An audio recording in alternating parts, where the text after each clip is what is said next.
Samantala, ibinahagi naman ni Senate President Chis Escudero na base ho sa latest update na kanya natanggap, nakapagsukat na ang lahat ng mga senador ng kanilang robe na gagamitin sa impeachment trial. Maliban ho yan sa 2 senador.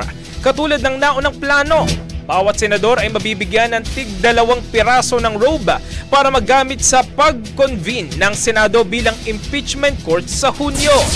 Ayon kay Escudero, tapos na rin aniya ang mga proposed amendment para sa impeachment rules at ipepresenta na lang ito sa June 2 para makuha ang approval ng mga senador.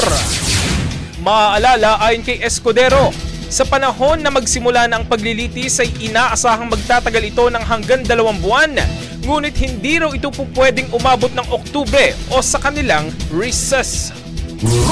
Ang bahaging ito ay hatid sa atin ng Maxan Mangosteen Santon Coffee. Max Healthy, Max Sarap.